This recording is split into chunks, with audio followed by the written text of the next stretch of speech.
અને હવે આગળ અન્ય સમાચારની વાત કરીએ। રાજકોટમાં ન્યારી ડેમ પાસે અકસ્માતમાં યુવકનું મોત થયું છે।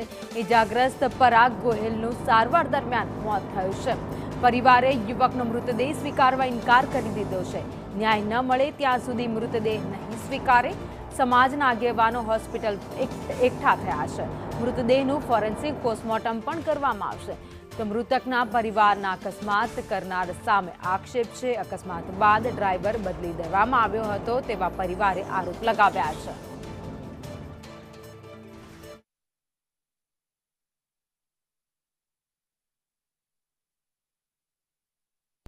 પાસે ગત 21મી તારીખે હિટ એન્ડ રનની ઘટના ઘટી છે અને આ ઘટનાની અંદર ગઈકાલે સાંજે અકસ્માતનો ભોગ બનેલા વ્યક્તિનું મોત થયું છે। સમગ્ર મામલે વિગતો જાણવા માટે આપણે પરિવારજનની સાથે વાત કરશું। શું નામ છે આપનું? મારું નામ ક્રિશ અમિતભાઈ મેર। ક્રિશભાઈ, શું કહેશો, શું આખી ઘટના હતી?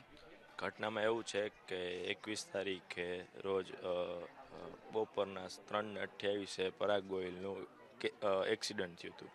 તો મેં પરાગ ગોહિલને ફોન કર્યો, ભાઈ ક્યાં છો તું? ત્યાં કોઈક બીજાએ રિસીવ કર્યો કે ભાઈ તમે જેને કોલ કર્યો છે એ અહીંયા એનું માથું ફાટી ગયું છે, એને આવીને તમે લઈ જાઓ। તો હું ત્યાં મને એમ થયું કે માથું ફાટ્યું છે તો નાનું મોટું લાગ્યું, તો ત્યાં પહોંચ્યો તો ભાઈ રોડના ભર તડકાના રોડના વચ્ચે એમને એમ પડ્યા હતા। કોઈ ના એને 10 મિનિટ થયા ઉપાડ્યો, ના એને જોયો, ના કાંઈ નહીં। જે માણસે એને ઠોક્યો હતી એમની ગાડીને જોવામાં ભાઈ હતા। એ ભાઈ અહીંયા બધું જોવે છે કે શું થયું, એની ગાડીમાં શું થયું, એ શું કરે આગળ।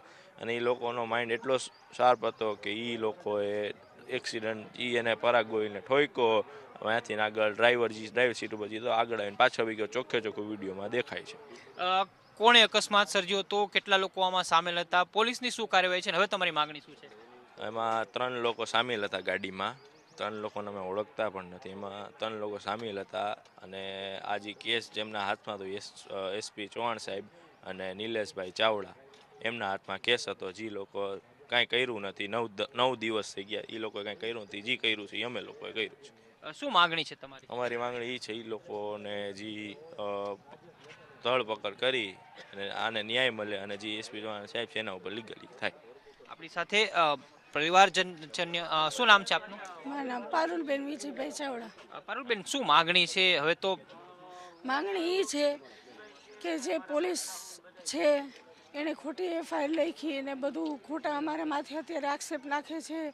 તમારો છોકરો પૂરઝડપે હતો અને રોંગ સાઈડમાં હતો અને આમ ને તેમ। એ જે પોલીસ છે એમની સામે કાનૂની કાર્યવાહી થવી જોઈએ અને જે 3 વ્યક્તિ ગાડીની અંદર મોજૂદ હતા એની સામે કાનૂની કાર્યવાહી થવી જોઈએ।